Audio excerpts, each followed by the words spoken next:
Billy, before you get started, I would just like to make known that the Dallas Mavericks should be ashamed of the product that they put out there on the floor for you tonight, Billy. Just absolutely ashamed of themselves what they did tonight. I really don't. I don't have much to say tonight on behalf of the Dallas Mavericks. Well, this team has hit they have hit a low that I did not think they were capable of hitting. When you have a MVP candidate in Luka Doncic, and you have a really really good basketball player in Kristaps Porzingis, and you are struggling, and you run into a team coming into your building who has lost 9 straight basketball games. Not 9 straight. And they're able to not only just come into your house and win, they won handedly. Never mind what the final score said. This game was way worse than what the final score said. This Mavericks team, they don't seem to have any direction right now. They don't seem to have any type of confidence. All confidence is gone. What KP was doing a couple of weeks ago, that's gone. Luka putting up empty calorie stats. This team is in a bad way right now, man. They're doing very, very bad, and they should be ashamed, like you said, of what they've been producing as a. Be ashamed of the product. They should really be ashamed of the product that they put out there on the floor. And tonight, they looked absolutely terrible from the beginning. They just. Well, I don't know what it is. There's a lack of energy with this basketball team. They don't seem fired up and ready to play when they come out. You're losing. You haven't been playing well. You lost prior to tonight. You lost 4 of the last 6 games. You get the perfect game served up to you for you to come out and get a W and just get back on the right track. And you let De'Aaron Fox, who's a very good player, you let him. Just to clarify, he's actually one of my favorite point guards in the NBA.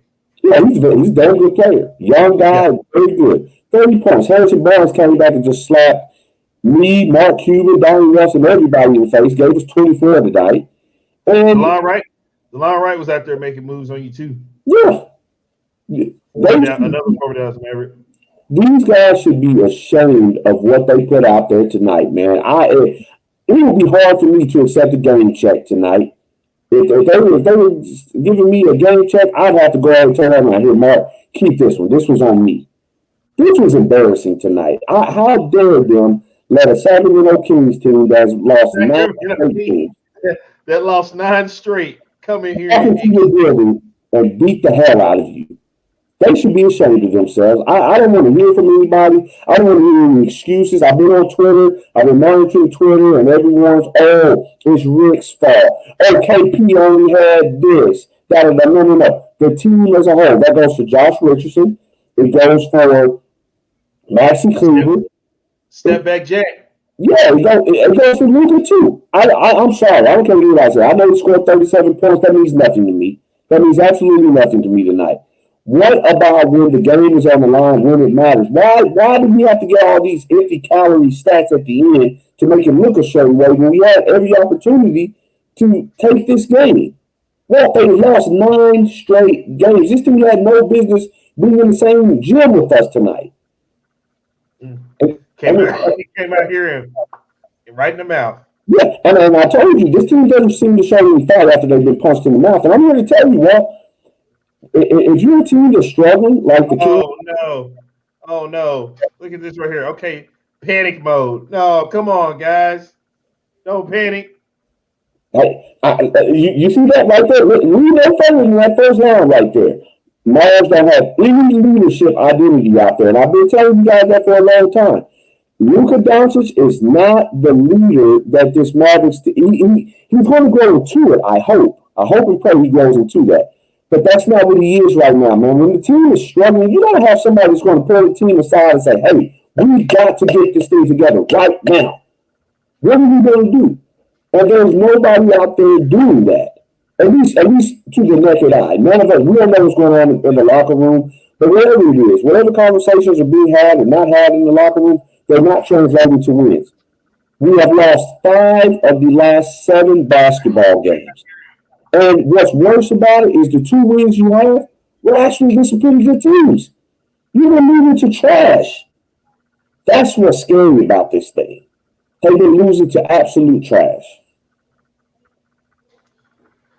Literally everyone outside of Luka can go this offseason. Well, you know what, Mr. Porzingis, I still have a spot for him on my basketball team, man. I do want to bring up something real quick. Well, I know we'll see it in the highlights here and everything, but I saw the whole thing, you know, with old Mo Harkless and stuff. Kristaps Porzingis shouldn't even stoop to the level. Who the hell is Mo Harkless that I should be concerned about anything he's saying? Like, well, he had said to him no, he's not soft.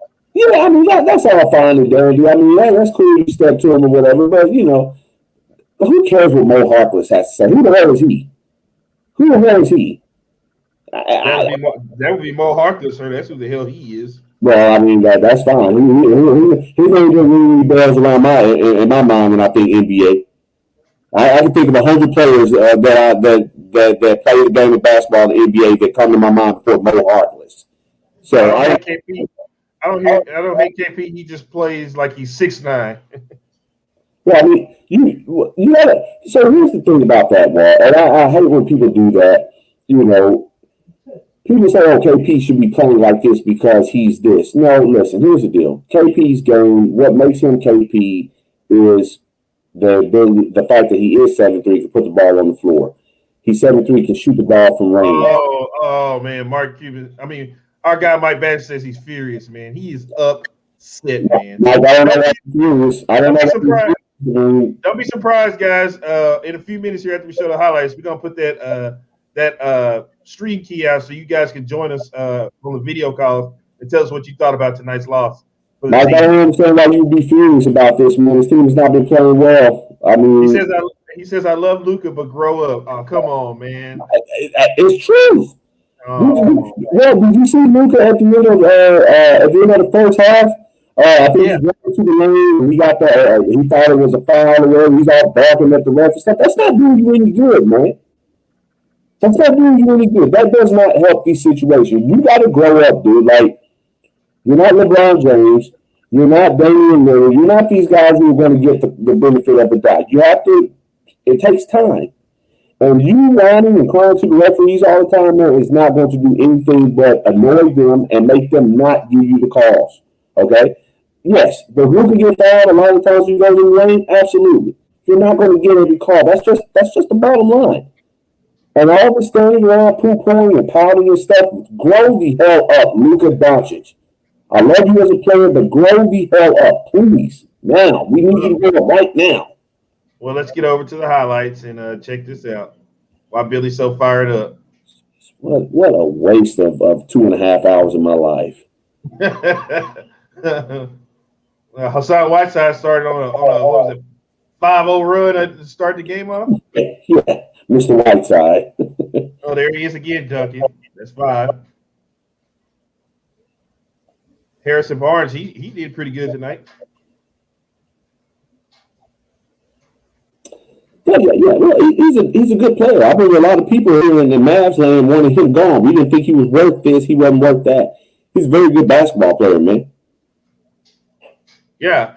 I wish they would have found some way to bring him back. Yeah, well, you know how that type of thing works. Oh, come on, man. Was that some step back jack action that I just saw right there? Yeah, just a little bit. I'm sure Mark Farwell blew a whole load. Farwell's my guy. I'm not sure. Stop it. No, I don't want to see you say I don't like Mark Farwell or the Bally's broadcast. I like Farwell. I like Skin. I like Harp. I like those guys. But, they're paid to give you the Mavs side of it, which I understand. But at some point, man, we got to be critical of what's going on out here. Stop trying to sell me the idea that because Luka hit a step back 3 that it's all good. It's not.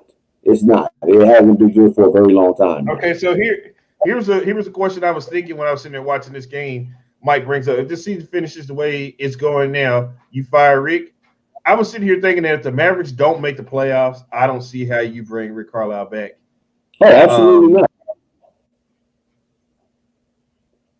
not. There's no way. If you don't make the play, if you get to the play-in game and you lose the play-in game and don't make the playoffs, I don't see how they can bring him back in line.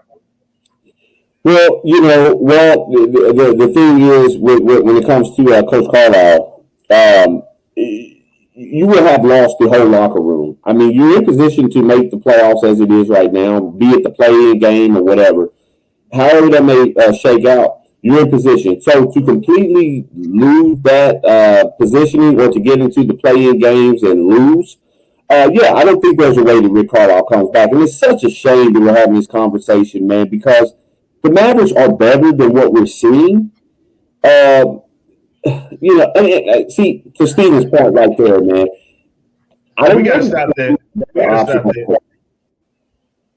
He may be top five. He may be top five, coach. But like as I told you before, he's never going to win a championship with this team because the front office is not going to provide him with the roster to get it done.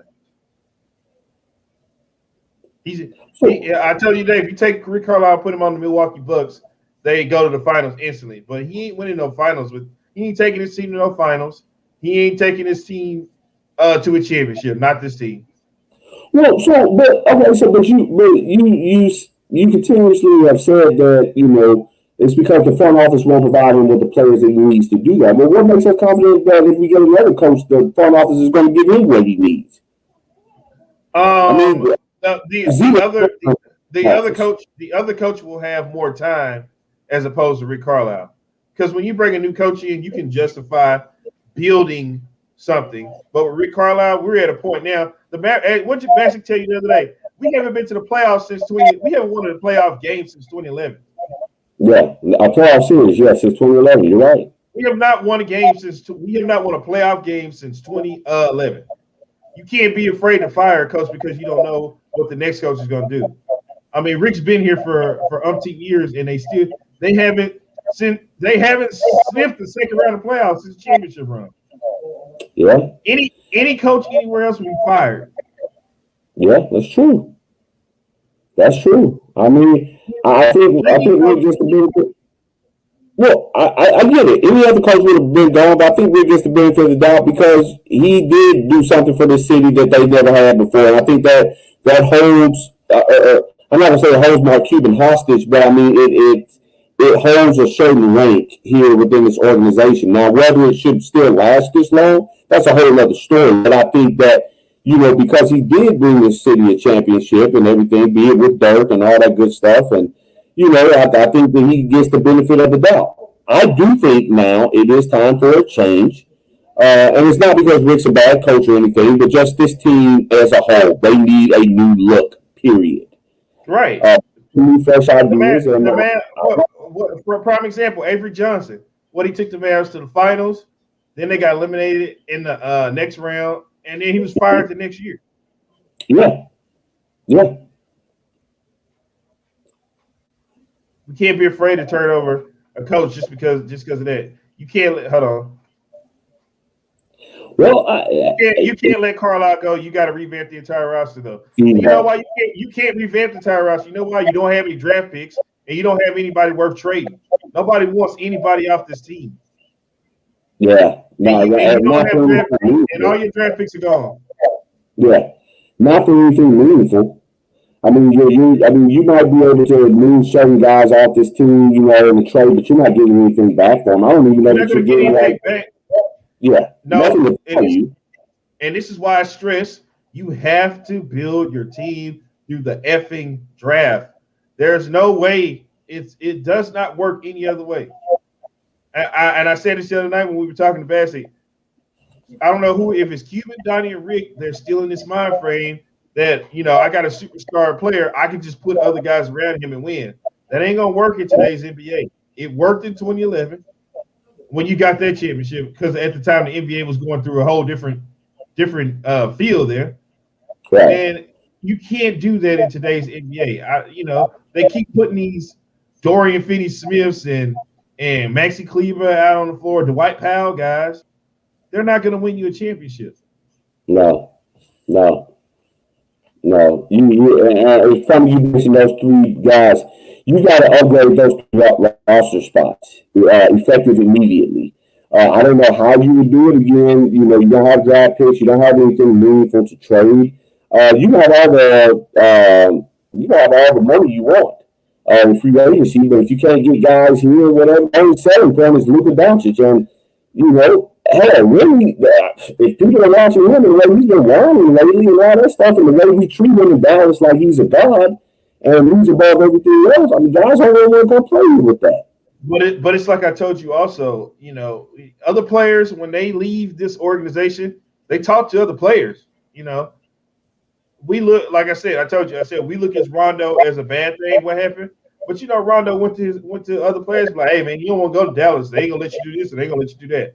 When guys like Steph Curry leave here and go to Philly and ball out, and then they get on the press interview and said they made a mistake, but it was a business decision. What can you do? I mean, it is what it is, man. I mean, I told you, Rob, my biggest concern is, yes, we understand we have a problem personnel-wise. We don't, our players that we have, the personnel we have on this team is just simply not good enough to win. I'm not even going to say win big. I'm not even talking about win championship-wise. I'm not even sure that, no matter what our record says, I'm not even sure we're a real playoff team, to be honest with you. Everything that we're seeing out there on the floor suggests that we're not. So, if anything, we're an easy, first round practice run for the Suns or the Jazz or whoever is up there in that two seed or whatever, because we're going to be either 7 or 8 if we get in. And that's just an easy practice run for somebody, man. This team's not ready to compete on that level. Yes, we might be able to sneak a game or two because we do have superstar talent in Luka, and KP can show up and everything as well. But, man, this team just from top to bottom, man. It's like Luka, then there's KP, and then, like I said, if you want to call Jalen Brunson your third best player or THJ your third best player, but that's not good enough on a championship caliber team. It's just simply not. All right, so I've got the stream key up. Anybody wants to jump on here and talk Mavs? The code is out. I put it on Billy's video and I put it on mine, and I'm about to put it up here on the screen. Anybody wants to join in and talk Mavs, we will click on the link and we will put you on the screen with us. And there it is right there. If you can copy that or type that in. And we'll put you on the screen and talk Mavs with us. Oh, man. I got David Barber says we need consistent players. Yeah. It's not even just consistent players. We just need more skilled players across the board. One of the biggest indictments on the Mavericks as well, Walt. I mean, all this time we've been talking about it for years, man. The Mavericks still don't take any real there's no sense of urgency in terms of getting guys who can rebound and defend, man. They just really, they don't put any real, pressure on themselves to go and get a guy who can rebound and defend. They just don't. We want to go out here. We think with our 6'8" guards, they can go out there and we can count on them and get 7-8 rebounds. That's not their job. That's what you get beaten in for, to go out there and bang on the glass and get you, 10, 11 boards. Well, we got somebody joining us here on the broadcast, Billy. This is Mr. Timothy Thompson. Let's see what he wants to talk about here. What's going on, Tim? How you doing, fellas? What's going on, man? How you doing on this Mavs loss tonight, man? Man, listen. I'm tired of these dudes. My thing is, I feel like the team ain't buying into what Rick is selling anymore. Like, I just don't feel like, and I love Rick Carlisle. Like, I love Rick Carlisle, but if you look at the team, it just looks like they not buying what he's selling. Like I think in the first half, we shot like 18 threes and only made 3. And it's like, why are you not saying, hey, let's stop shooting. Let's try to get to the rim. Let's try to post up KP. It's just stubbornness, man. It's just stubbornness with Rick Carlisle right now, and you can see it, and you can see it within the team. You can see it with just everybody. It's just like they're not buying what he's selling. And don't get me wrong, folks. I know Rick Carlisle is a great coach, but you got to look at what your team is doing. They not buying what he's selling. Tim, I faded. 2011 was years ago, fellas. Yes, and I made it known, Tim, that if you take him tomorrow and put him on the Milwaukee Bucks, they win a championship instantly. but he's not going to win it with this team because they don't have the type of roster. And let me talk to you about that because I feel like the front office, they love to fall in love with role players. They don't like. I'm saying like as far as like Jalen Brunson, I was hearing stuff saying that he was untouchable. Untouchable. Jalen Brunson, he's good, but untouchable. That's Luka Doncic. That's Luka Doncic status right there, and he is not on Luka's level. I'm putting KP. I'm putting Jalen Brunson in a package to get a star, something to put next to Luka.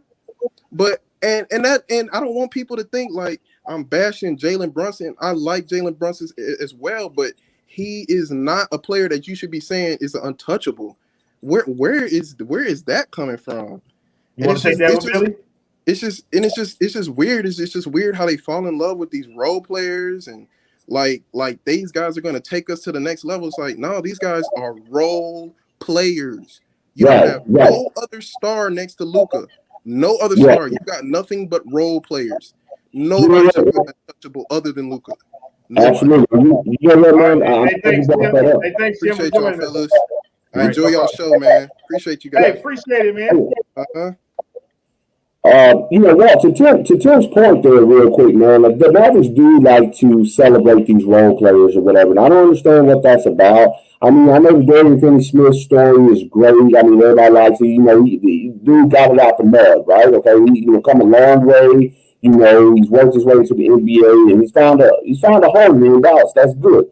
But we can't fall in love with that, man. There is an opportunity, or we need to be looking for opportunities to upgrade that, okay? He's not the end all, okay? Same way with Jalen Brunson. I had never heard that he was untouchable, but the Mavericks, it does make sense.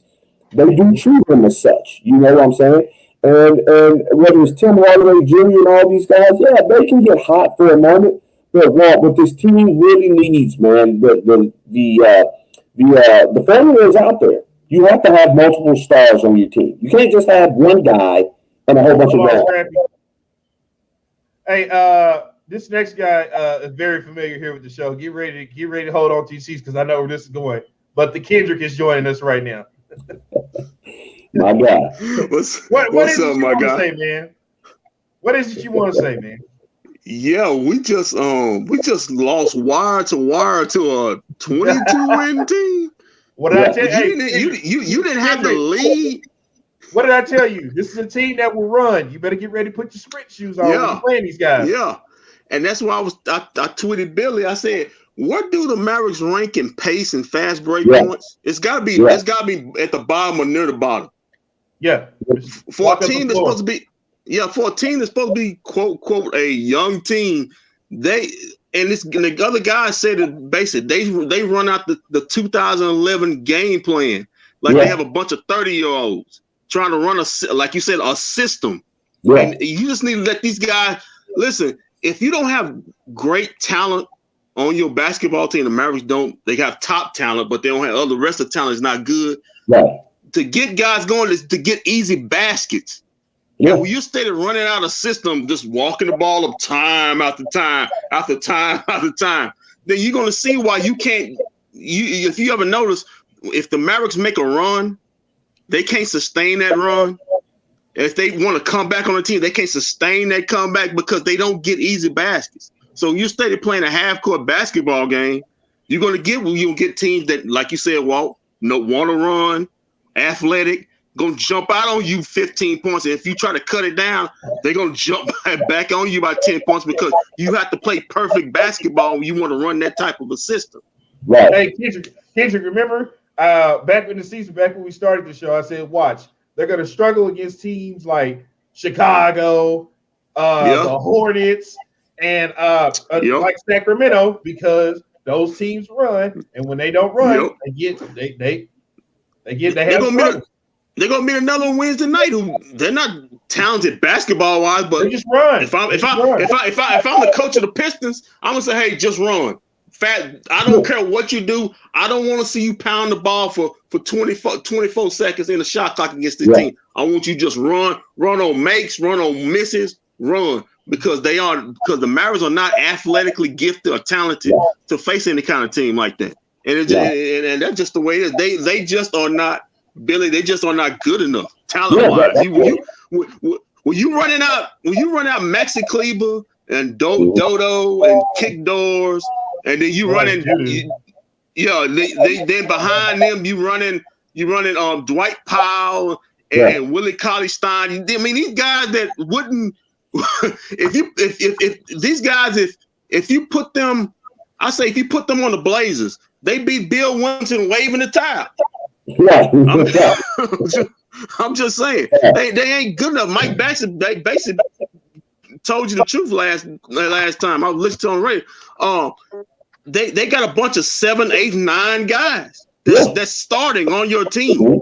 It's literally starting on your team. Name me a playoff team that's in the West or the top 4 in the East that Maxi Kleber will start on.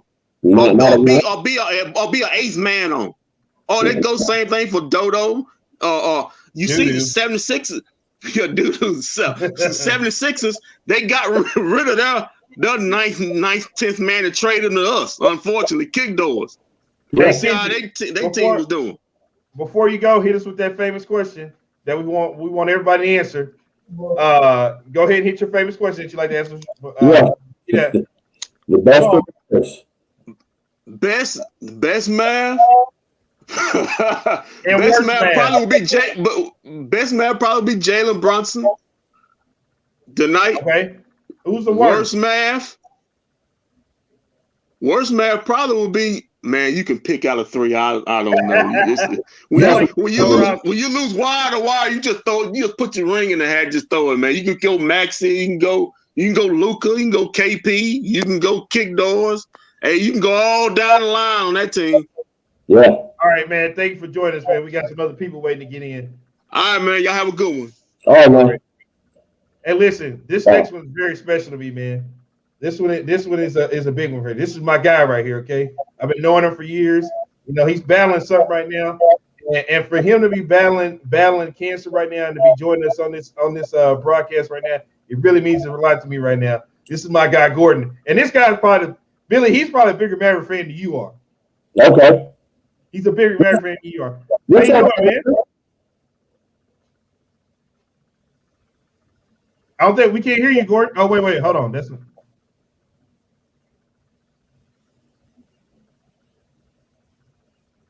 got to unmute. You got your mic muted. Unmuted, Gordon. You got it muted on your end. Yeah, when I hit the button, it said he's got it muted on his end.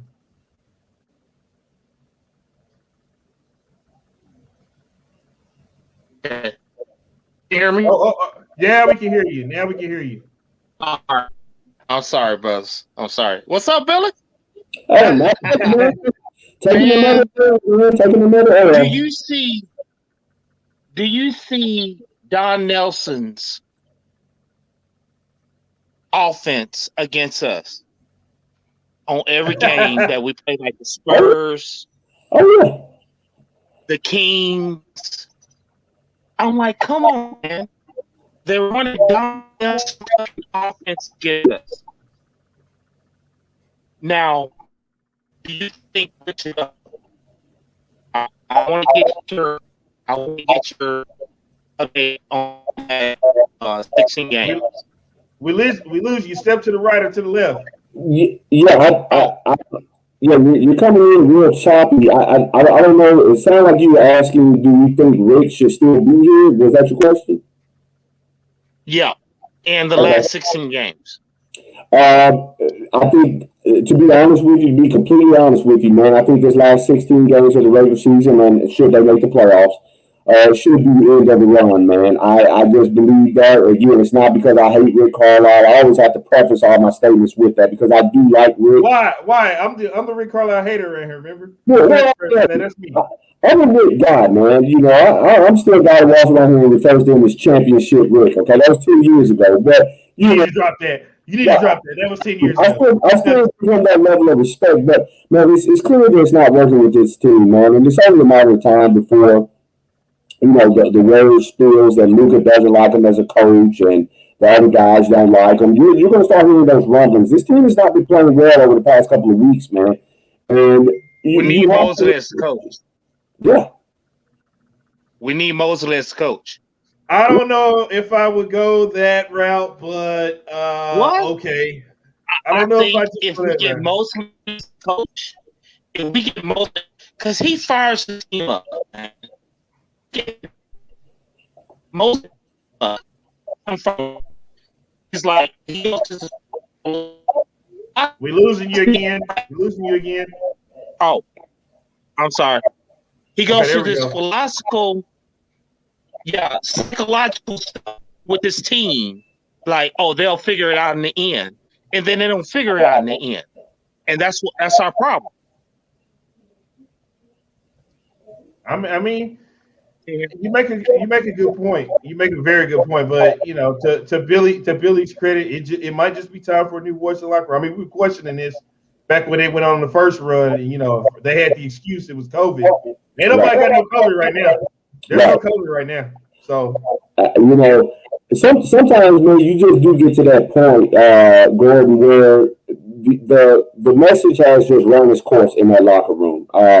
You know, some of these guys have only been here for a year, so Josh Richardson's only been with us this season, so it might not be old to him, but I just think the overall message and what we've been hearing, man, is just old, man. It just might be time to start with something fresh, man. If you're gonna come with a fresh regime, maybe get some fresh ideas, some new ideas as far as the type of players we want to have, a new style that we want to play. Then I'm all for it, man, because obviously what we're doing now is not working, and it has not been working over the past decade. So, I mean, what else is there to say about it, you know? All right. Hey, Gordon, man, one quick question before I'm doing great. I'm doing great. Okay. Everything's done. I got a couple of weeks to wait for information, but you know, I'm with y'all guys every day. If I can't get with you on nights, it's because I'm tired. So I love you guys, man. Yeah, keep doing everything. Yes, sir. Appreciate that, man. I'm trying not to let this water fall from my eyes, man. But you know, I'm praying for you all the time. That you make it through this. Like I said, we've been knowing, me and you've been knowing each other for years, man, and that broke my heart when you announced that you had cancer. So, just know I'm praying for you, man. Make it through. Fighters, man, Mavs. And when you beat this thing, man, me and you going to a Mavericks game, man. Yeah, you know I'm always there. I know. I'm gonna take you. You have a good night, man. Right. Well, listen, I want to let you know something. It's a rare treat what's about to happen right now. Are you ready for this? Are you ready for this? There's about to be some fire, some flames being thrown right here, man. I feel it. Because joining us now on the post-game show is former big leaguer Mike Bacsik. You can hear him every day. Is that 10 to 2? Oh, no, he's got his hands on his face. Mike, I don't even want to finish it. Go ahead, Mike. Just take it. What happened tonight, mate? Chat me up. What happened? I'll tell you what I text my boys, Reggie and Corey and Kevin. I said, be prepared. I might lose my shit tomorrow. Why, Mike? What happened? What are you doing? I'll start with this. Okay. I love him. Him. Yes. I think he might be the most talented player in the NBA. Grow up, Luka. Oh, no. Grow up. Is this about the argument with the referees and going back and forth with the refs? Yeah. You know what? For one time in your life, first of all, Rick, do your job. This is your job, dumbass. This is not my job. It's your job. Okay? Tell the little 22-year-old kid to grow the fuck up. Yeah. There's not a referee on the court. You know what? Pretend you're back in wherever the hell you're from. I forget the country he's from right now. Latvia is where the softy's from. Where's our Slovenia. Slovenia. Pretend you're in a gym in Slovenia and there aren't any fucking refs. And stop looking at them. Stop complaining to them. Pretend for one fucking game. One game in your fucking life in the NBA. Pretend there's not a referee. So there's nobody to fucking complain to. They call a foul on you? Fuck it. Keep playing basketball. They don't call it, you got fouled? Fuck it. Keep playing basketball. Basically. I agree. Like, it seems like even though the threes weren't raining down, they still continue to shoot the three tonight. What's that about? Do we not know about 2-pointers? Do we not go to the basket? What's being coached over? Mark Cuban's analytical team. Here.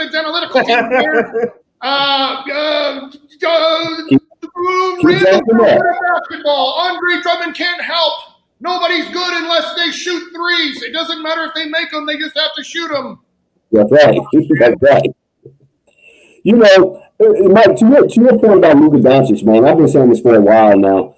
You know, he does have to grow up, man. He's starting to become known less for his skill and ability, but more about being a whiner. And that's not just on the national stage. That's not just from the referees. I think players are even starting to understand that about him, man. They just see that he whines a lot.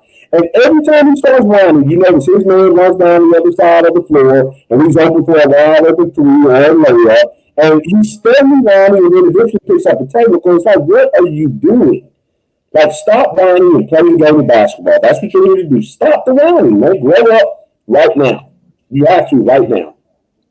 You know what the refs aren't saying to him, but we see it. Everybody sees it. If you're watching the Mavs game, they see it. Complain more, you little bitch. I ain't calling the next one. Right. Oh, did you not like that call? Watch till they fucking hack you the next time and I don't call it. Let's see what you think about that fucking kid. And then when he has enough, they're like, T, motherfucker. Now what? Yeah, because you can tell the referees take it personal. Because Luka has a really bad habit of like trying to make them look bad, man, the way he does it. It's not like that real savvy, okay, let me pull him to the side, talk to him. No, he's showing them all, clapping at him and yelling and backing at him and stuff like that, man. These guys, they feel like they're doing their job, you know. So if somebody's constantly barking at you, telling you you're not doing your job right, you can feel some type of way towards them. And that's how they are. These guys are not going to give Luka the benefit of the doubt. He's got to understand that. And furthermore, like you said, Mike, Rick Carlisle has to understand that and really pull Luka to the side and check him and be like, hey, dude, you're killing us by doing this. You have to have that conversation. But I don't know what the hell they got going on over there. I don't even get out anymore. Are they scared of Luka? Are they scared to ever tell him something's wrong with him? Yes. I feel that way. I feel like they pull him to the side and tell him something. Yes. In what way, Mike? Because from being down at the AAC, I see that him and Coach Mosley, he's always with Coach Mosley. Coach Mosley is the one doing one-on-ones with him. So I would say, if anything, everything's going through Mosley when they're talking to Luka. Because Mosley's the one who really deals with Luka. From what I've seen when I'm down at the AAC. Yeah, I just think, look, you know, I was fortunate enough. Look, I sucked at Major League Baseball. I was a great baseball player, but I sucked in the major leagues. But I had a dad who taught me they ain't going to fucking change the ball or strike after they call it. It is what it is. Can now you take whatever and guess what? Here's another thing that I was taught, not by my dad. You know, he got it when he was in the major leagues too. Guess what? Everybody gets fucked in this game. Yes. So what are you going to do about it? You're going to quit? You're going to cry? You're going to complain? Or are you going to overcome? And right now, I love Luka. He is one of the best players in the NBA. I think he's going to win championships. I don't know if it'll be in Dallas, but I do believe he's going to win championships. Mm-hmm. And I don't know when he's going to grow up. But I'll tell you what, I'm really sick of it tonight if you can't tell. Yeah. Very good. Hey, Mike, while we have you here, do you want to hear what Rick Carlisle had to say after tonight's game? I mean, I have to hear if you want to hear what Rick Carlisle had to say. Yeah, let's see what Rick Carlisle had to say. All right, Rick, you can start us out and then we'll go to questions. Yeah, really just a poor performance from the beginning. You know, just they really came out with force, had us on our heels. We got down big early, you know, fought back. It was 2 at the end of the first quarter. The second quarter was a killer, 45-30. You know, the third quarter, we had a group in there that, you know, with really just hard, unselfish play, went on a strong run. I think it was 15-2 and got us within 8. And then, you know, we had some chances to get it under 6 a couple of times, I think, and we're unable to do it. But it's, a lot of what we've been talking about is that it's a 48-minute game, and we've got to start stronger. So we got to learn from this one, as we've got to learn from some of the other games this year, and simply do better. Tim McMahon. Rick, how much of a concern is this team's focus and its mentality right now, and how do you solve some of those issues? Yeah, I mean, there's been some soul searching over the last 5 games. We've talked about some things. We haven't had much practice time. We'll be able to have a practice on Tuesday. Of course there's concern. But I think this game brings the issues into a sharper focus. And, we've got to get ourselves back on track just from a process standpoint. Forget about wins and losses. We've got to win games. That's our job, is to win games. But the process with, of how we do it and is really important. And that's, that's hard physical and mental disposition to start the game. And really, it's both ends of the floor. It's not just defensive rebounding. Offensively, you've got to play with force too. So give Sacramento credit. They came in here, on a long losing streak. They decided they were going to throw their best game at us. They did. And, they ended up getting the win. Brad? Yeah, Rick, during that third quarter run, the guys on the sideline, which included, a lot of the starters, were up along the baseline, along the edge of the court, really into it. And it seemed like there was an overall urgency. And I wonder if sometimes you ask yourself, why isn't that urgency showing earlier in the game, before you get down by 21 points? Yeah, it's a great question. And it's coming more and more into focus, and that's really the essence of where we are. Every game must be treated as a playoff game. Really all these teams are playing their butts off. They're, even teams that are out of it are going to be playing hard. Detroit coming in here on Wednesday they're a hard play team, and we're going to get their best game, and we get the opponent's best game on most nights. People come after us, and so that's a challenge that we've got to embrace. And we've got to reach down and do a hell of a lot better. Okay, Eddie will be the last one, and then Dorian will be ready. So if you guys want to raise your hands for Dorian, that's great. Go ahead, Eddie. Rick. Yeah, Rick, you mentioned that group in the third quarter there that did some damage and unselfishly. Is selfish play, when you've got so many gifted offensive players, sometimes hard to avoid? Well, look, I was addressing the way those guys were playing. I think in an NBA game, teams can always be more unselfish. And it's not just an offensive thing. It's a defensive thing too. It's the willingness to help. It's building a trust where that if you're beat, somebody's got your back, and then somebody's got the back of that guy that's helping, and then the defense rotates the way it's supposed to. Look, they were doing some things defensively that made it difficult. They were physical. They had a lot of physical defenders that were capable switch guys. And, in those situations, we just got to do a better job of attacking. But, the best way to attack a switching defense is to get stops and get in transition before a defense can get organized. And we just didn't have enough of that from the beginning of the game on through. All right. Thanks, Coach. All right, Dorian. Hey, Mike, I saw you walk off and go around the corner. Was that because you were so sick? Is that because you were so sick by that those comments that you were back in the back throwing up all night? No, I went into this room, so maybe my kids who are trying to sleep and my wife wouldn't hear me saying the F word so much.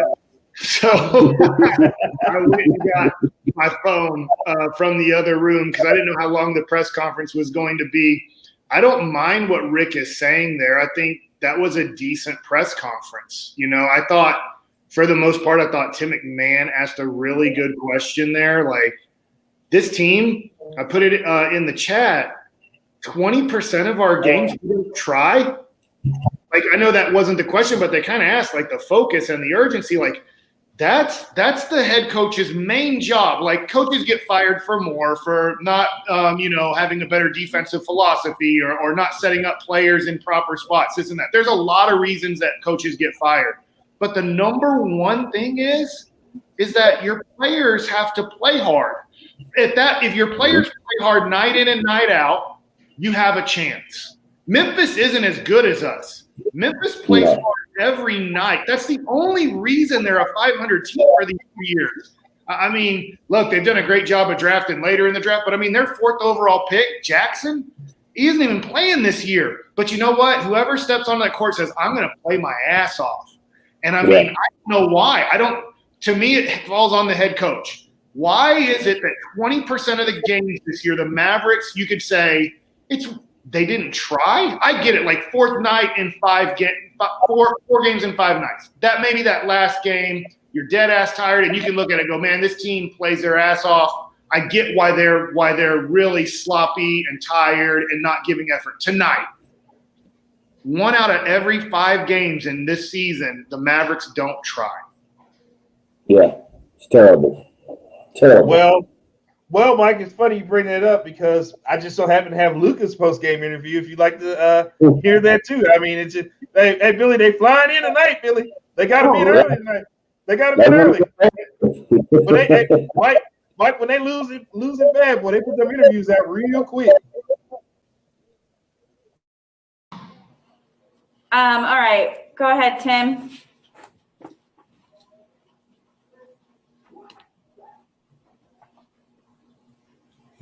Tim, you're frozen. We can come back to you. Alexander, go ahead. Luka, izvanredna tvoja igra, 37 poena, 8 skokova, 4 asistencije. Nažalost, nije bilo pobjeda. Kako ocenjuješ utakmicu i šta misliš o predstojećim susretima ove sedmice? Imaćete Lakers u četvrtak i subotu. Kako se pripremate za njih? Isto kao prošli put, nismo igrali jako, trebamo da igramo jače, jako se to tako kaže. I sad imamo Detroit i dve utakmice s Lakersom, tako da trebamo igrati jako baš da dobijemo ovu utakmicu. Brad? Yeah, Luke, I'll ask you the same question I asked Rick and Dorian. In the third quarter, you guys showed a lot of urgency on the bench and on the court. Do you think that you guys showed that kind of urgency early in the game? And if so, why not? I mean, if you didn't, why not? The energy? Yeah, the energy, urgency. I don't know what that second word means, but we didn't come out. Yeah, we didn't come out hard. That's what happens a couple of games now. And me, first guy, I gotta be way better. We gotta play way harder. I gotta play way harder. So this started with me. So I gotta be way better. Kevin? Luka, Rick talked about this team has done some soul searching over the last 5 days. From your perspective, what does that look like from an individual standpoint going forward so this team can continue to improve not only individually but collectively? Just like I said, we got to play harder and bring more energy. That's the thing for us now. Tim? Luka, why is energy an issue at this point? I don't know. I honestly don't know. How do you fix that? How do you create energy when a team is in this kind of a funk that you guys are trying to fight out of right now? I don't know, but all I know is we got to start with me. I got to do way better, keeping guys motivated, and it starts with me, Sebastian, last one. Luka, koliko je frustracije u tekmi kod dosežete 37 točka, a svejedno izgubite? Kako? Yeah, we don't have to listen to that last one. We weren't going to get the answer to that one. They don't like each other. What's that? When your two best players don't like each other, I think that's the answer. I know that Luka didn't say that, Luke, but I think when Luka and KP don't get along, they play with each other, but they don't get along. And I just wonder if that's one of the main reasons is the players are like, man, he don't like him, and it's maybe tough to like commit. It takes a lot of sacrifice playing professional sports because really people don't like hearing this, but the truth is you play it because you love it, and then you play it to support your family, and hopefully you can support your family for life, for playing a sport, a game, for anywhere from 5 to 10 plus years. You maybe get lucky enough to support your family for life. And you know how you do that? You put up numbers. And so that's the tough thing is right now, Luka and KP, they're never going to work together as like a championship duo. So how long do you keep trying to force it? And is trying to force it making this team show up half-ass half the time? You know something, Mike? Somebody pointed out, but I've noticed this too. I know a couple of games ago, Van Gundy pointed out, but the whole Luka dropping his head and walking off, that's not really a good look. Not at all. And he was saying that it starts with him. That part would start with him. You know, you're supposed to be a leader. If your head is down, who else are they supposed to leave on the team if you're supposed to be the leader? Right. Billy, I'll let you take it, man. Hey, well, you know what? Hey, I'm just going to say this, Mike. I think I agree with what you just said 100%, man. It's clear that him and KP do not get along well for whatever reason. Our guy Mitch brought up a very valid point. He said that he thinks KP sees him as kind of a brat, man, and doesn't get checked. You know, Luka's like that favorite child, you know, and so he can get away with certain things that other people can't. And when your leadership, be it your coaching or whoever, or certain players on the team, it's like they fall behind Luka and he can never do anything wrong and we can make excuses for him all the time. Other guys tend to not like that. You know, I've never been in the professional hockey room, Mike. I've never played at that level, but I can only imagine, man, when you feel like you're going out there giving it all and another guy can go out there and make mistakes and, you know, whatever, but he's above everyone else. I think that triggers something within the team, and I think there's something to be said about that. I think that's partially why this team cannot seem to come out, why they can't seem to find the same motivation from game to game. I really believe that. And, well, go ahead, Mike. Go ahead. Well, I think to keep putting this on Billy's point here is you got to be able to sacrifice part of yourself for the team on championship teams. It can happen. You can win a championship without sacrificing, but the talent has to be so tremendous in that situation that you're just like, well, what are you going to do? Like, I think to me, when Kevin Durant went to Golden State and he said, I don't give a shit you guys move the ball, I'm playing one-on-one.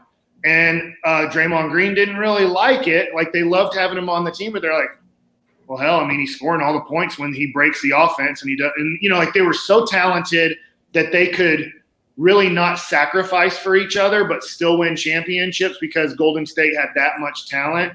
But most of the time, you have to sacrifice, you know, and I know it goes to our team, but in 2011, just think of the sacrifice each player made at some point during that playoff run to help win a basketball game, what they did. This team right now, they just kind of look like, I don't know, maybe it's like Tim Hardaway Jr. is a great guy, but it's like, I got to try to get my 20 points, man. I'm a free agent.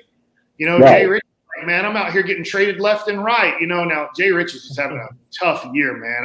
I thought he'd be way better, you know, but like, I don't know, like, this is when Mark Cuban keeps signing these one-year contracts to keep opening up cap space, which never works. Literally, no. He does two with a player option. Those are the contracts he does. He gives you 2 years with a player option. I mean, you hear this from players all the time, and I'm not saying you have to sign everybody a long-term deal, but if you're not going to commit to me, how much do you want me to commit to you? Right. Yeah.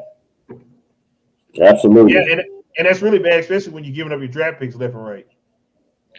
Well, we can't. I mean, I think the thing that's sad is Mark Cuban has given up. Like, it's like he doesn't even try. I know it's not him, whoever he's hired, he doesn't even try to hire better scouts or better scouting director. Like, they struggle scouting college basketball players. Well, let me ask you, this question came up at the beginning of the post-game show. Rick Carlisle being fired. I said that if they don't make the playoffs, which means if they get to the play-in game and lose and don't make the playoffs, I don't see how you can bring him back in the locker room. I really don't see how. I agree with you because of the lack of energy and effort this team has shown. Like, if they play, like, you know, if you play like the Memphis Grizzlies or, you know, I mean, that team just, to me, you know, just exudes like playing hard all the time. You're like, man, we could fire the coach and maybe get like a better coach offensively or a better coach defensively. Will this guy come in and have these guys playing this hard? You know, I watched New York play today, overtime game. They beat the Pelicans. And right now maybe Tibbs in 3 years runs that team ragged. You know, he can kind of do that with this coaching philosophy because he works them so hard, asks so much of them. Sometimes it wears on him after like 3 or 4 years. But it's almost like I'm setting the foundation of you're going to work your ass off at practice and you're going to work your ass off in the game. If not, you're out of the road. Yeah, you're not playing. You're not going to play. And so I just wonder if at this point Rick is not done in the NBA coaching, but maybe he should be done in Dallas. I hate saying that. I think every Mavs coach every Mavs fan is like, I hate saying that. I don't want it to be that way. But if the team's not going to play hard, then you got to get rid of almost all of the players. And it's always easier to get rid of the coach than all the players. Absolutely. Well, Mike, I have continuously said if you take Rick Carlisle and put him on the Milwaukee Bucks, they win a championship tomorrow. But the here with the Mavs, two things: the roster's too young, and they're not going to provide him with the roster in time before it's time for his contract is up for him to win another championship. That's why I said they should have moved on from Rick Carlisle because he's not good. They're not going to be able to provide him with the roster to win. Do you think, you know, and this is a topic we had on our show last week. I'm going to ask you guys this question. Maybe you just haven't heard. Mark Cuban, like Jerry Jones, that he doesn't want to sacrifice the energy to really try to put together a championship team. He just hopes it happens through fun. That's a great question. You want to? Yeah, go ahead and take it, Billy. I was gonna say, I'd like to think that that's not the case now. I'd like to think that his focus would be on building a championship team, but you know, Mike, it's so hard to tell, man. I mean, this Mavericks team, just the way it's structured from the top with Mark Cuban and then Bonnie Wilson, just the front office, from the scouts to the personnel, everything you got going, it doesn't seem like the Mavericks have a real plan. Like, they don't really have a real plan of action that they want to go with, that they can sell the fan base and say, hey, this is what we're trying to do. If we're going to be rebuilding, then say that. I mean, you got Luka, you got a great piece here. If we're going to take a little bit to try to get back in the draft, I mean, let us know. But it seems like they keep throwing out these random things and just trying to throw stuff against the wall and see what sticks. And nothing is sticking at this point. And it's very frustrating as a fan when you tune in and you want to watch these guys, you want to support them. And, you get people already saying, oh, we're wasting Luka's, career already and all that. And these are conversations we shouldn't be having in what's this, year 3 technically, or, whatever you want to call it for Luka. We shouldn't be having these conversations this early. So I don't know. I just think Mark Cuban and those guys have got to come together and develop a plan in that front office. And this is what we're going to do. This is how we're going to add talent, and we got to stick to it. And eventually got to make it happen, man. We can't just keep saying, oh, we're going to go after said free agent and we never get them. Oh, we're going to go try to trade for this person. We never get them. And then here we are, we're running back Finney Smith and these guys again. They've got to find a way to get that done. And I don't know what their plan of action is. Okay, so to piggyback off of what Mike said, so here's where he is like Jerry Jones, okay? Just like Jerry wants to prove that he won it his way, I think Mark Cuban is the same way because he's, as I said in the last post game, he still wants to prove people wrong who said you can't build a team the way he's building and win a championship. See, he's still in that mind frame. Again, I have a star player. I could just put role players around him and win a championship. It worked in 2011, so I can still do it now. You can look at, if you look at all the rosters that he's done, that's how all the rosters have been built since 2011. And since that hasn't happened, since they win, it's like he still has his mind, well, I'm going to prove him wrong. I'm going to prove him wrong. No, they're not right.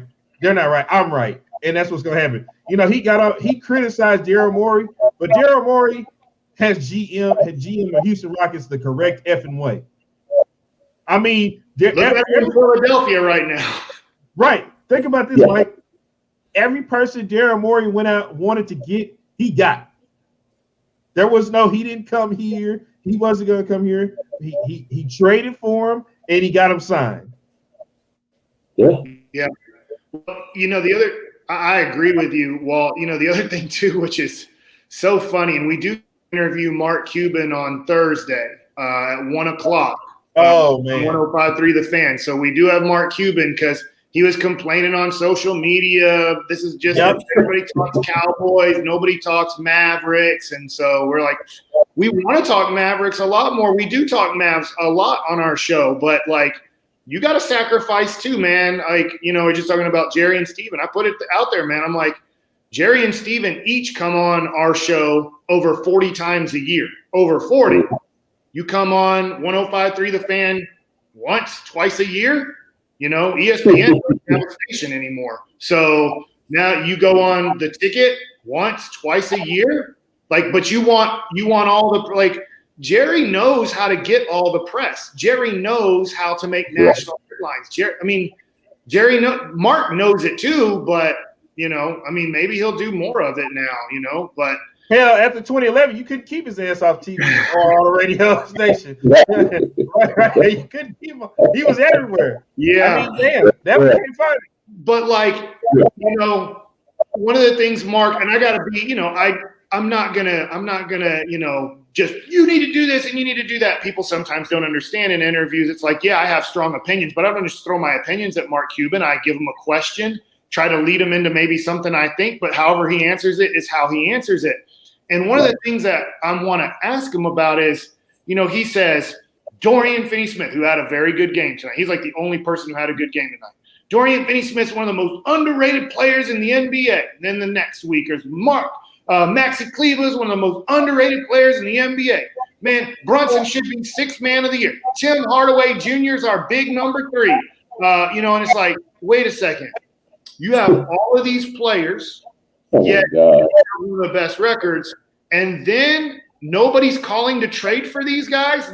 Like, you can't put together a package to go get good players. So who you're saying they're underrated, but the rest of the NBA, literally 29 general managers, Mark Cuban, thinks that you way overrate your players, and those players don't help you win. So they don't help you win, and then you won't trade them because you think they're great. God. That's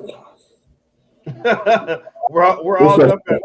But hold on, because speaking of Dorian Finney-Smith, he got to talk. He got to talk post game. Billy, I know this is 2 in a row for this guy. Yeah. he got the other game the other we'll night. We'll probably max him out. well, let's find out. Let's see if we get maxed out right here in this post game interview. Brad? Yeah, Dorian, I asked Rick this. In the third quarter, you guys certainly seemed to show a lot of urgency on the court and the guys on the bench. Why wasn't that urgency there earlier in the game? And do you ask yourself that sometimes? Yeah, as a team, we just gotta ask ourselves that. You know, it's time for us to look in the mirror, and nothing coach can do out there, and nothing, you know, owner anybody can do. It's just us 5 on the court. We gotta start the game off, you know, with a little bit more energy, man. We can't wait till we get hit first, and then we gotta respond. We gotta come out with that fight from the beginning. Eddie? Dorian, I was going to ask just basically what's wrong with this team right now.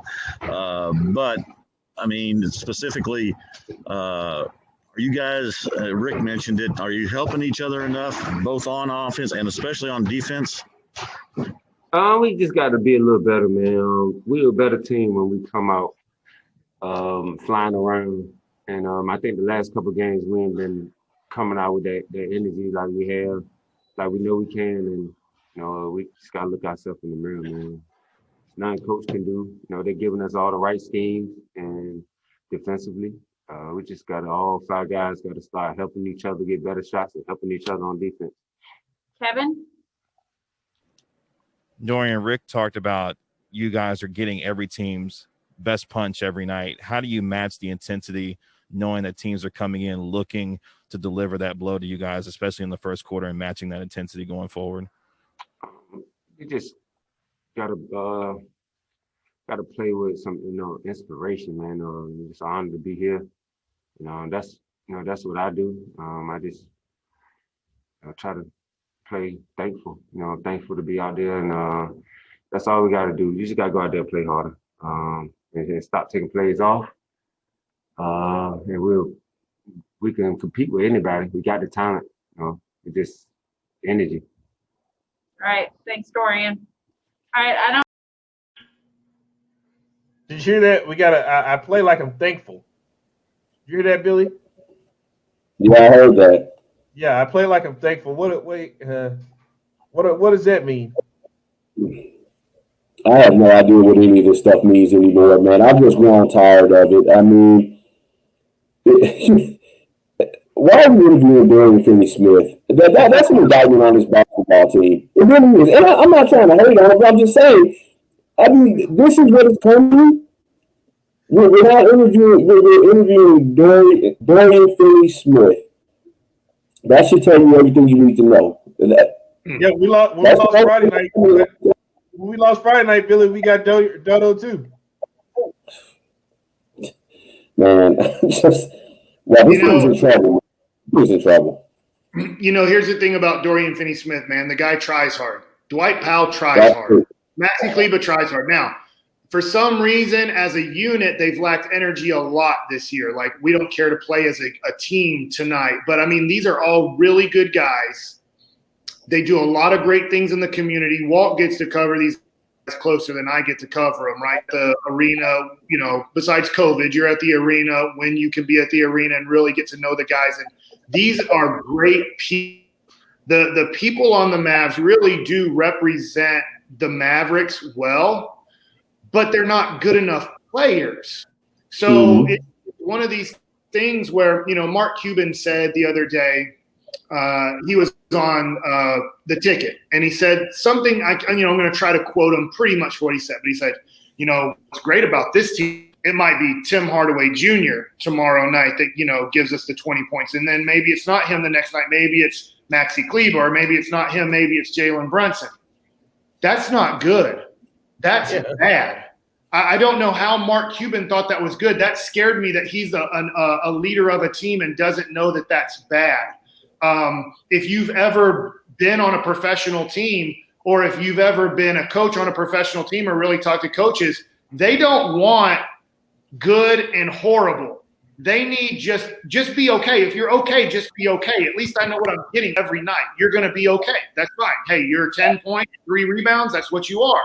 But if all of a sudden you go, 27 points, and then you give me another 27, then you go to 3 points, 0 points, 5 points, who am I getting every night? How do I know how to use you if you're not a consistent player? And besides Luka, and I know Luka's having a tough stretch right now too, right?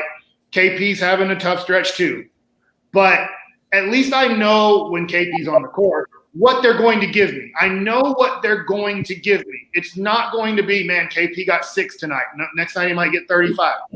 The other guys, like literally Rick Carlisle, as much as I said maybe we need to replace him at the end of this year, he literally has, besides 2 players on his team, he then has 13 players. He has no clue what's really going to be given to him on a nightly basis. And that championship team, it didn't have a superstar besides Dirk, right? It didn't have 2 superstars, but Kid's a Hall of Fame point guard. You knew what he was giving you every night. You knew Terry was coming off the bench and giving you 15 to 20. It wasn't going to be 6 and 27 like Tim Hardaway Jr. Bad game was going to be 14. A good game was going to be 24. And he lived in that era. You knew exactly what he's going to give you. You knew exactly what Marion was going to give you, what Tyson Chandler was going to give you. You know, Deshaun would start the game for 5 minutes, then play the third quarter for 5 minutes, but you knew what you were getting for those 10 minutes of play in a game. You knew everybody you knew. Now, wild cards, Corey Brewer. That's why he barely played. Right. We have 13 Corey Brewers. Right. And that's the truth, man. That's the truth, man. You're 100% right on that. I never thought about it in that way, but yes, Luka, KP, and then you don't really know. You can't count on anything else from the rest of these guys as much as we might want to. I think we all have our preconceived notions as far as what we think they're able to do, but the inconsistency is there. We talk about it with THJ all the time. I mean, he can be hot and give you 30, then the next night, Mike, he'll give you 8. And then Thompson will give you 16, 17, and then he'll give you 6. And, Finney Smith, he gave us, 22 tonight. And right now, it's 36 minutes and 8 points. Sometimes, Billy, I've been on this show. He gets 0 sometimes in 40 minutes. Yeah. And that's how many minutes did he give me tonight? How many minutes did he give me? He gave me 35. He gave me 35 minutes, Billy. And really, that's 20 too many minutes. I know he had a good game, but on a good NBA team, Dorian Smith comes off the bench for 15 to 20 minutes a night. Yeah. I mean, Maxi Kleber gave me 21 minutes and gave me 0 points tonight. That's what he said. Thanks a lot, Maxi. But that's who Maxi is. Maxi's not that good of an NBA player. He plays a role. He needs to play against backups. He does not need to play against starters. So that's something that the Mavs have to do. I've kind of given up on this season being anything special, like us making a run. So I look at it going, Maxi can stay on the team. I'm not saying you have to trade him, but if he's on the team, he should never start for you unless there's major injuries. He should come off the bench and he should play about 12 minutes in the first half and 8 minutes in the second half. So he's giving your 5 best players, your 2 best bigs, he's giving them 20 minutes to rest so that they can play the best minutes of basketball against the best players. Maxi Kleber, Dorian Finney Smith, Josh Richardson, Tim Hardaway Jr., keep going down the list.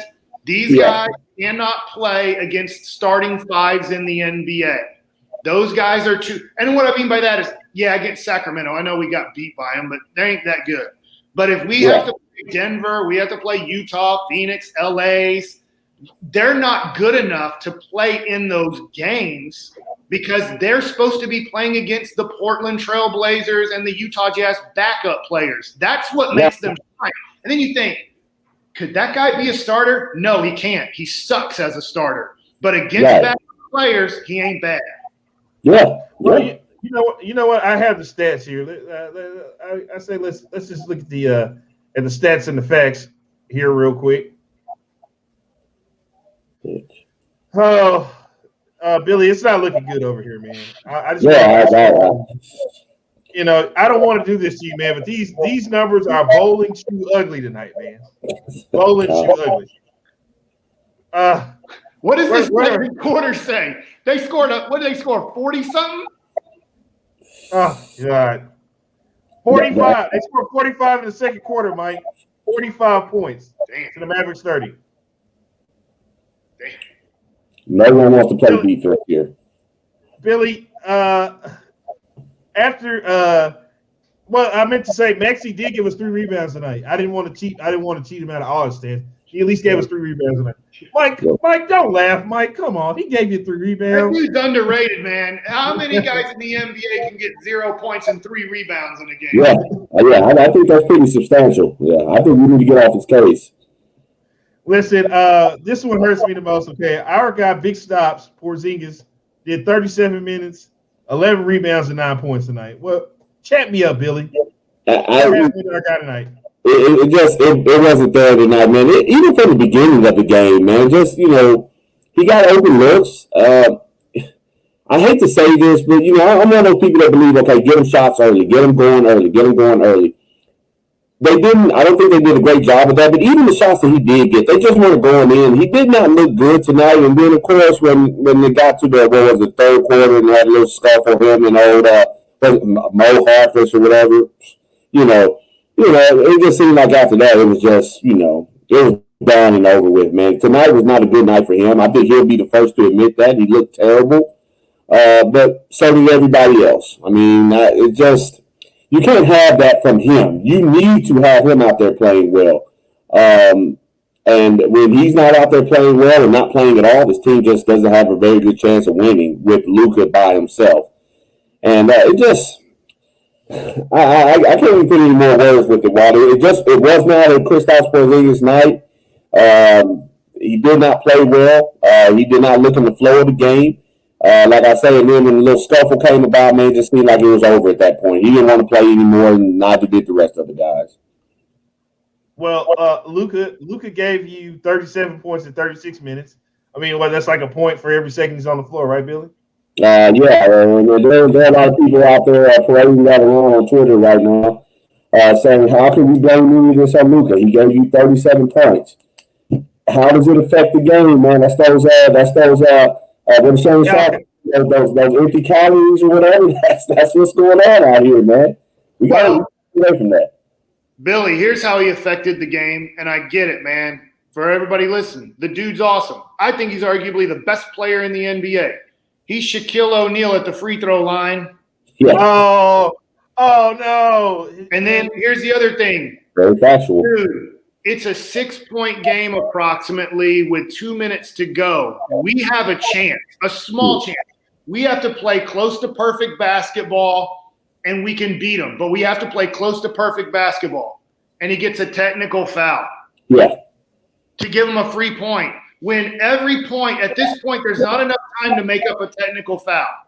And you pretty much say, I don't care. I mean, if I was his coach, now maybe I'd get fired, but I'd be like, Luka, I'd be nice about it. I wouldn't just get in his face, but I'd be like, Luka, you understand you gave up the game when you got that technical foul. You said, I care more about my argument with the referee than I do about winning this basketball game. Now, it's just 22. It was very immature. That was a teenager thing to do.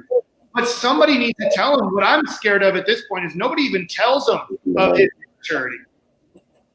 Listen. Okay, you see this on the screen. We got to stop this right here. Okay, we need to stop this. See, Billy, this is your guys over at Cowboy Nation who put this out. I know this was somebody within Cowboy Nation, your organization. It all kind of looks the same, man.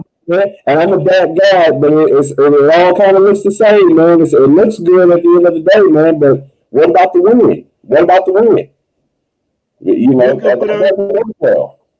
You guys need to be ashamed of yourselves with that quote right there. I'm gonna take that off the screen. That's contaminating the screen here. I'm not going for that tonight. I'm not letting you guys do it. Hey, where's the other box score where Hassan Whiteside kicked our ass? But we don't need anybody to help that out. No. What are you doing, Mike? We got Maxey. We got Dodo.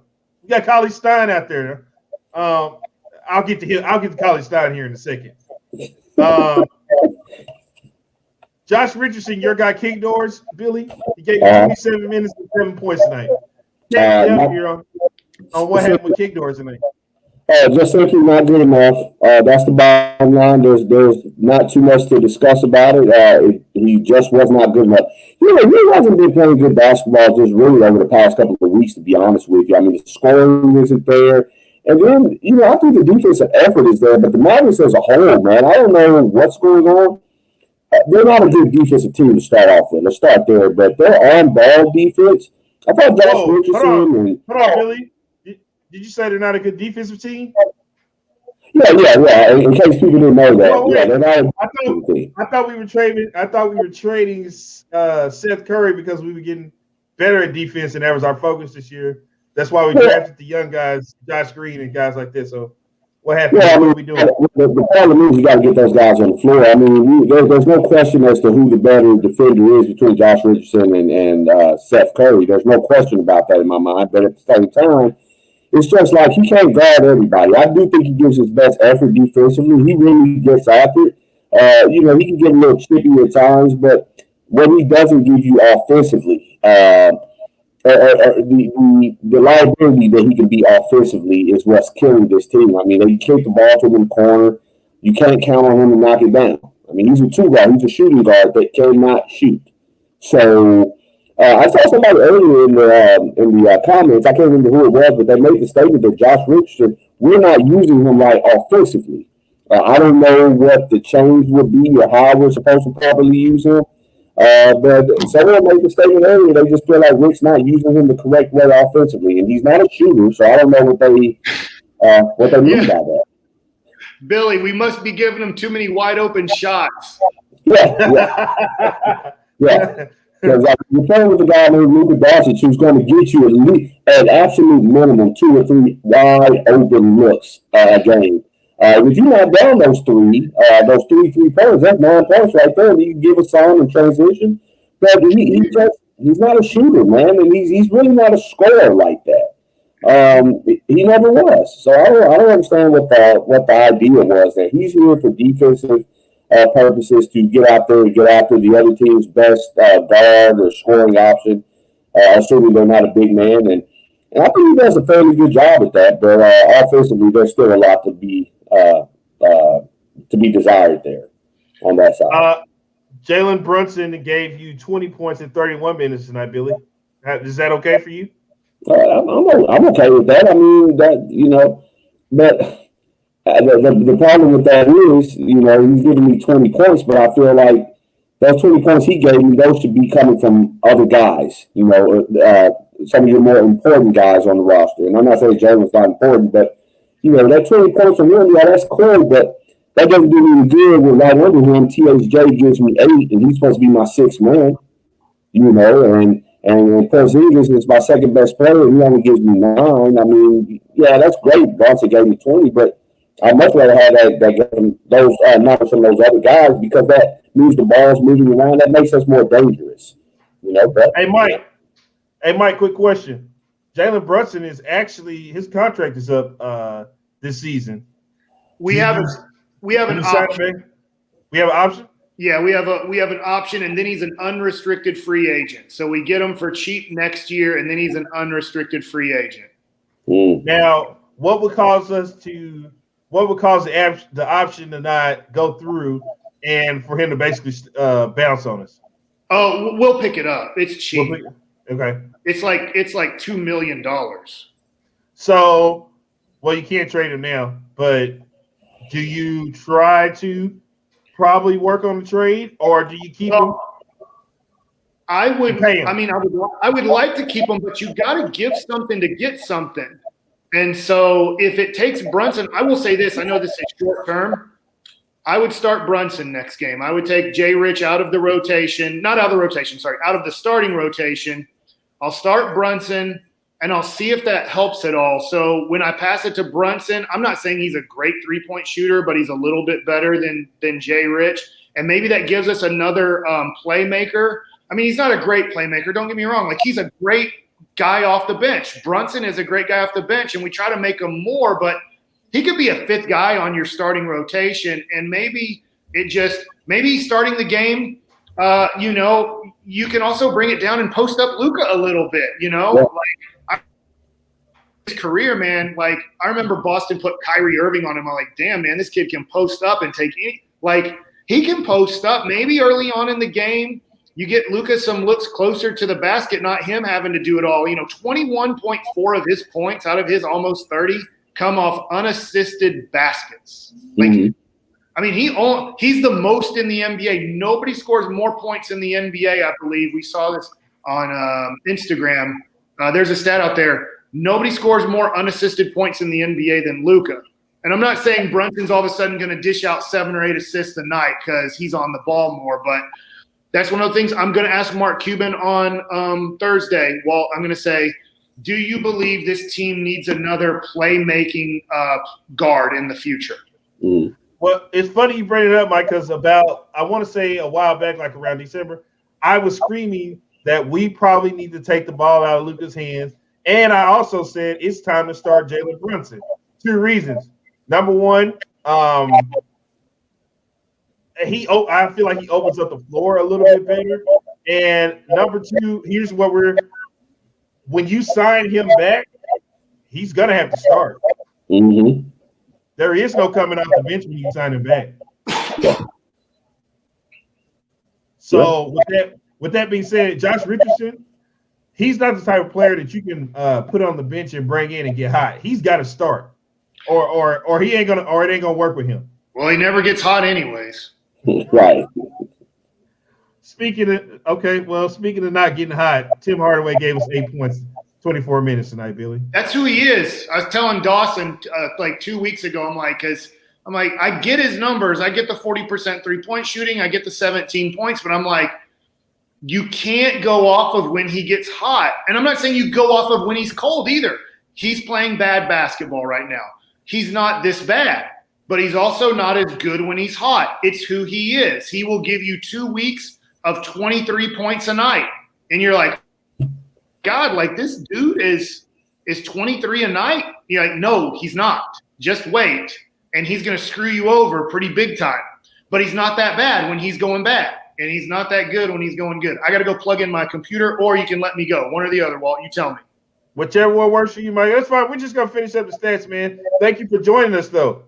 Awesome. Hey, guys, thank you. You know, maybe I won't lose my shit as much as I thought I would after the game was over, after talking to you guys. So you know what? Maybe we need to call this post-game show Mavs Therapy is what we probably need to call it, man. Yeah. That's exactly what we need to call it, the Mavs Therapy post-game show. Yes. See you guys. All right. All right, Mike, take care, man. Listen, Billy, we gotta I want you to hold on to your seats right here for this next stat, okay? Dwight Powell, 17 minutes, 0 points. Yeah. I wouldn't even recall seeing Dwight Powell on the floor tonight. I mean, I was watching the game, but you know, I don't even know what to say anymore, man. I mean, these zeros and point. My thing is, anybody that plays on your team, anybody that's getting minutes, especially when you're getting more than like 5 or 6 minutes at a time. I understand 5 or 6 minutes, you might be out there for defensive purposes, but Jesus Christ, man. You played almost 20 minutes and you couldn't give me not a free throw, nothing, a layup. Or that looks very, very, very bad.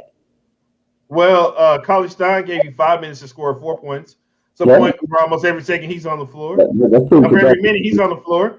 And JJ Redick just had 5 minutes and Melly had 1 minute.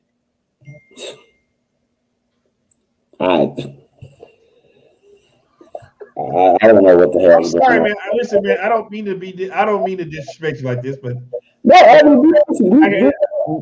gotta give you the number. I gotta give you the stats and facts, man. I gotta give you the stats and facts.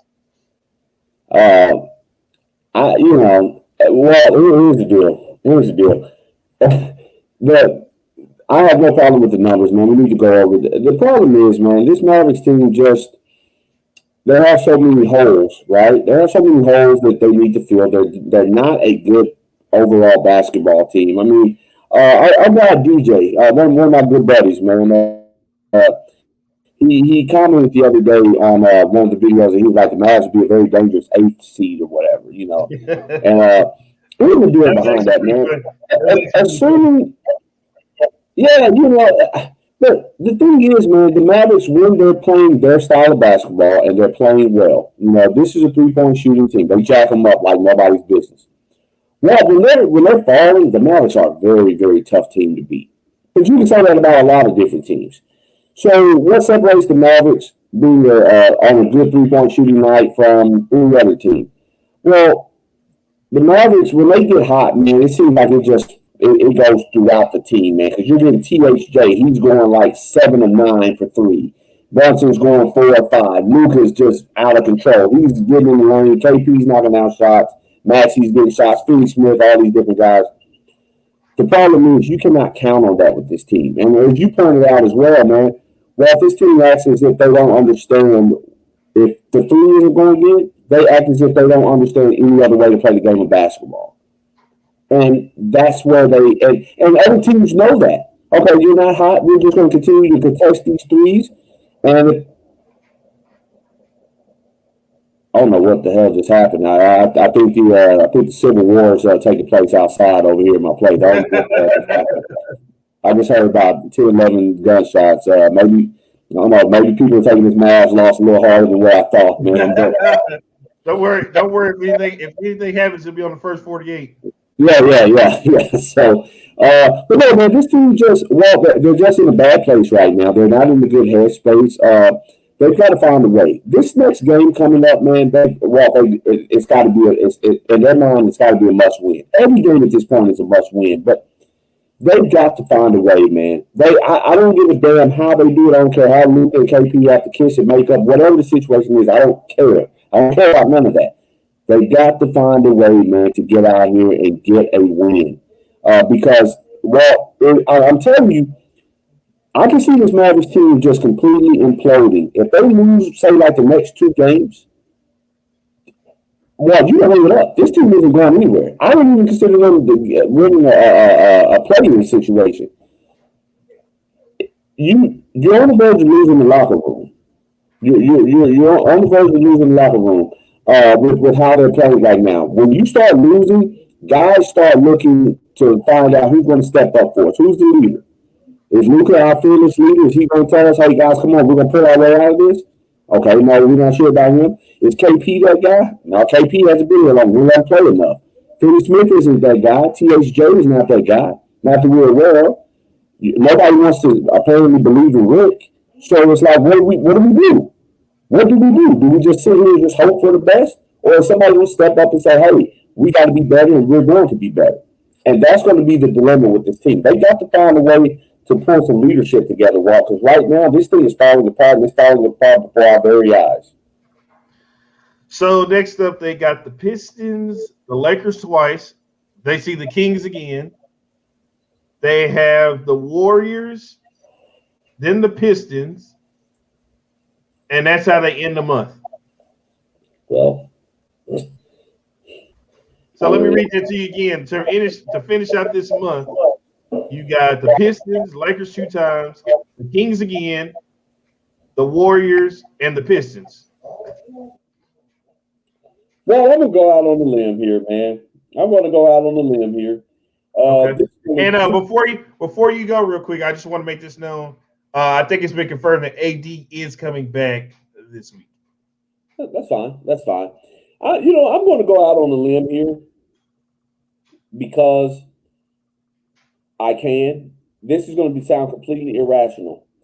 Mm-hmm. Give me the Mavs 4-0 over the next 4 games. Wow. 4-0 over the next 4 games. Wow, that is a true Maverick fan right there. But I'm going to tell you why. I'm going to tell you why this thing kind of makes just a tad bit of sense. It's not a lot, just a tad bit. I just think we're better than the Pistons, period. Okay, I just think we're simply You're better than the Kings. You're better than the Memphis Grizzlies. You're better than the Houston Rockets. You're better than the San Antonio Spurs. Well, I mean, we haven't played like it, but I think that if they can find a way to get one against the Pistons, that'll stop this losing streak. Okay, that'll stop that. Then we also understand, but we also understand this about the Mavericks. Like, well, they play up and down to the level of their competition. At least that's been the story over the past few weeks. The fact that AD's coming back, man, listen, you mess around and get the Mavericks coming out there giving their best effort against the Lakers. I can, as flukish as this team has been, I can see them beating the Pistons. I can see them going into LA or taking on LA. Are both of those games here in Dallas? Yes, both games are here. Okay. See them taking care of the game Lakers. Is here. Okay. This game is here too. Okay, so yeah, they're taking care of the Lakers twice, and everybody. And then they go. And then the last 3 games of the month are on the road. The Kings, the Warriors, and the Pistons are on the road. Well,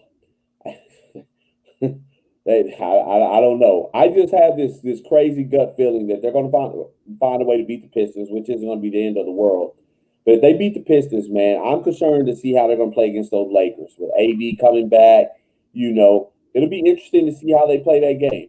The Lakers are not a fast-paced, up-and-down team. They're a half-court team. They want to play, and slug it out with you or whatever.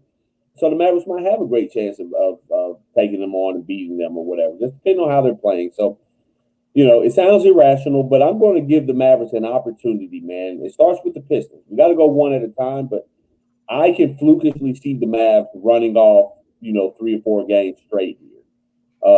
And everyone being like, oh, man, we're back. We were all, losing our mind a few minutes ago and all that stuff. I can see, because that's the same way it was earlier in the year. Mavericks went on that 6-game losing streak. It was time to fire Rick, all this different stuff. And then they got hot and everybody stopped talking about it. So I can see that same type of thing happening again. Well, to your credit, I heard Mark Followill make the comment that the Mavericks are a below 500 team when they play at home. Yeah, that's terrible. Yeah, it's very, very, very terrible. Billy, I wish I could give the people something to look forward to as far as they don't play again until Wednesday night. So I guess we got 2 days. We got 2 games off, 2 days off to get ready for when we come back here and do Mavs versus Pistons here. So we'll see everybody back here Wednesday night. And like we always say, always do what's best for business. And if we don't see you around, then we'll see you around. But we'll definitely see you on Wednesday. Absolutely.